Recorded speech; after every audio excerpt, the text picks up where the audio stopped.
Patty Christensen, hand CRPS lady. Oh, goodness.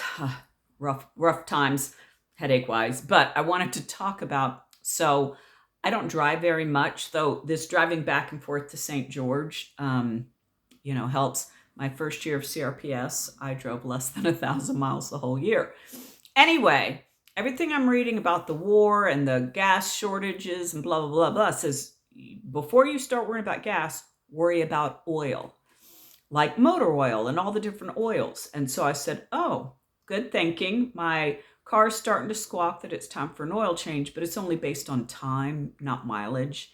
But I thought, you know what? I'm going to do that. I'm going to get that oil changed, and I'm going to get my RV's oil changed so that everything's good, right? Then I could probably go 2 years without an issue.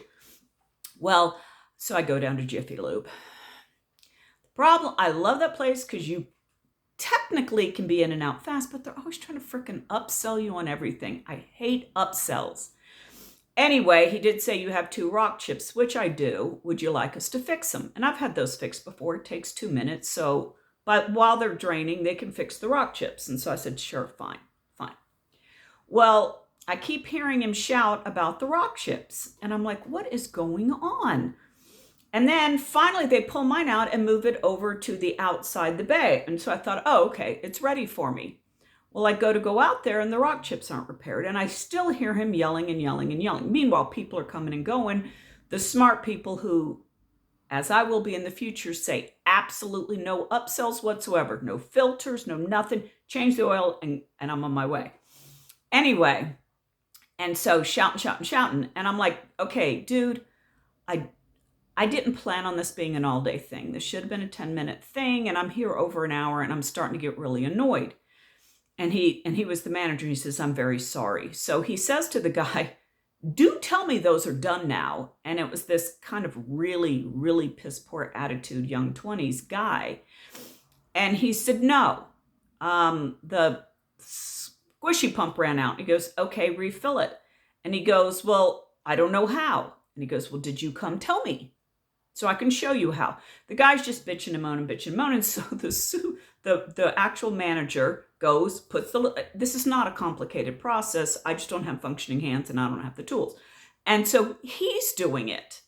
Well, because it's outside and my windows are down because, they're whatever. The windows are always down when you're inside so they can do whatever they need to do.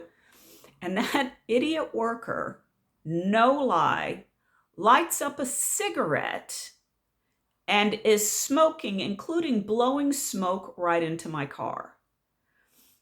First of all, this is 2026. This is not 1986. No on the smoking. This is just stupid, right? No, just no.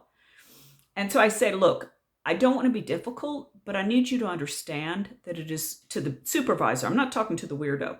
To the supervisor, I say, look, I need you to understand it is really grossly inappropriate in 2026 for someone to be blowing smoke into my car.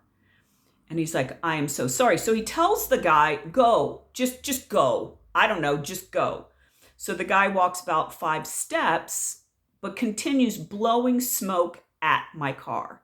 So then he yells at him again, go even further, just go. And you can tell this poor supervisor is mortified, right? You can just tell he's just mortified. And he just says to me, ma'am, I am so sorry.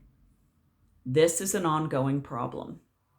To which I'm thinking, I'm a Gen X. We're kind of Bs. And by B, I mean short for a different word. I'd have fired him on the spot and just said, no, go smoke as you're walking home because get out of here.